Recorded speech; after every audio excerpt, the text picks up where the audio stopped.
कोई सत्संगी ये ना कह दे कि मेरे लायक कथा नहीं हुई ना।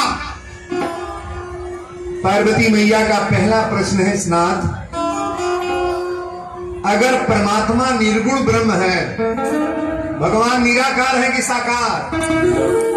निराकार। गौर से सुनना, जो चीज आज तक कोई नहीं सुनाया मैं उसी को बोल रहा हूं। परमात्मा निर्गुण ब्रह्म है कि सगुण है? निर्गुण है। जहां लिख रहे हैं कि बीनु पग चढ़ी सुनही बीनु कहना, भगवान का पैर नहीं है, कान नहीं है। परमात्मा बोल रहे हैं, सब कुछ कर रहे हैं। आज उसी नारायण की कथा होने जा रही है। परमात्मा निर्गुण ब्रह्म है तो सगुण होने की क्या आवश्यकता? किसी का बेटा क्यों बनते हैं, किसी का भाई क्यों बनते हैं, किसी के घर का सदस्य क्यों बनते हैं? शंकर जी ने कहा पार्वती तुहार सब अब ही सुबह वो युवा।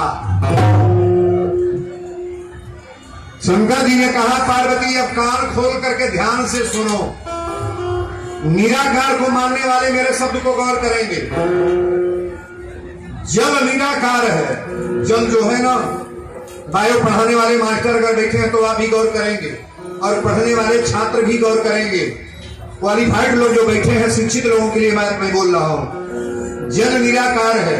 जल का कोई अपना आकार नहीं है। जल चाहे जैसे रंग डाल दो वैसा कलर हो जाएगा कि नहीं हो जाएगा? जल का कोई अपना रंग नहीं है।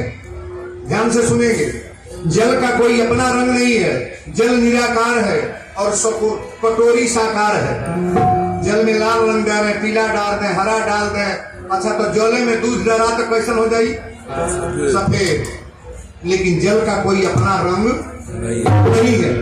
जल निराकार है और कटोरी साकार है। साकार कटोरी में जल को रख दें, ध्यान से सुनेंगे, साकार कटोरी में जल रख दें और इस कटोरी को फ्रिज में रख दें, कुछ मिलाना नहीं है, केवल टेम्परेचर देना है। तो टेम्परेचर देने पर जल क्या बन जाएगा? क्या बनेगा? फ्रिज में रखने के बाद टेम्परेचर देने पर जल क्या बन जाएगा? बर्फ। शंकर जी ने कहा देवी पार्वती गौर से सुनो, अच्छा बर्फ को पकड़ना चाहे तो पकड़ लेंगे कि नहीं?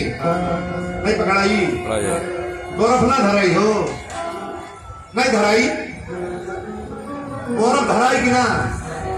अब पानी नहीं, पानी को पकड़ाई तो दोनों एक है। ध्यान दीजिएगा, जल और बर्फ दोनों एक है तो दोनों एक है। लेकिन आप बताओ, जल को पकड़ना चाहो तो पकड़ पाओगे और बर्फ को पकड़ा जाएगी? बर्फ को तुरंत आप पकड़ लोगे महाराज। शंकर जी ने कहा देवी एक बात सुन लो, निर्गुण ब्रह्म को कोई देखता नहीं है। यहाँ माता जी की मूर्ति न हो तो कोई कपूर जलाएगा? जी, राम जानकी का मंदिर बन जाए और उसमें मूर्ति न कोई कपूर जलाएगा? कोई मत्था टेकेगा? भगवान शिव ने कहा कि पार्वती सगुण का होना बड़ा जरूरी है। इस कलयुग में, कली काल में बिना सगुण का, निर्गुण का कोई मतलब नहीं है। जैसे मान ली किसी गाड़ी का चक्का का हवा निकल गया, 4 चक्का वाली गाड़ी है और पूछ रहा है भैया हवा कहाँ मिलेगा? हम निर्गुण को समझा रहे हैं, गौर से सुनना। पूछ रहा है हवा कहाँ मिलेगा? तो एक व्यक्ति ने कहा, वो भी बड़ा अध्यात्म पढ़ने वाला था, उसने कहा हवा तो हर जगह है। हवा तो हर जगह, हवा काहे पूछ रहे हो? आप भी जानते हैं हवा हर जगह है, आगे पीछे अगल बगल चारों ओर हवा हवा। तो इस ज्ञान से उसकी गाड़ी चलेगी? चलेगी? तो कहा ही तो बड़ा फंस कर चल रहा है, दूसरी जगह पूछेंगे। तो वहां जाकर पूछा भैया हवा कहाँ मिलेगा? तो वो कहाँ है? तो कह रहा है कि हवा हर जगह है। तो कहा कौन जानता है, हमसे सुन लो, हवा तो तुम्हारे अंदर ही है, तुम्हारे अंदर हवा है। अच्छा, वीरेंद्र के अंदर हवा है कि नहीं है? अगर हवा नहीं रहता तो हम बोलते कैसे? तो अध्यात्म जानने वाला व्यक्ति कहा हवा तो तुम्हारे अंदर ही है। उसने कहा तो लोग बढ़िया फंस गए। अच्छा, तो अंदर हवा से गाड़ी चल जाएगी? तो किसी ने कहा भैया ये दुकान पर जाओ, दुकान है तो दुकान पर गया, ताकिएगा निर्गुण को मानने वाले लोग गौर करेंगे। एक निर्गुण हवा को डालने के लिए, निराकार हवा को डालने के लिए पाइप लगाया गया, हंडिल मारा गया, मशीन लगाया गया, साकार पहिया, साकार ट्यूब, साकार पाइप, साकार इंजन, साकार हंडिल, 5 गो साकार लगाने के बाद एक निराकार हवा डाला गया था। क्या बढ़िया।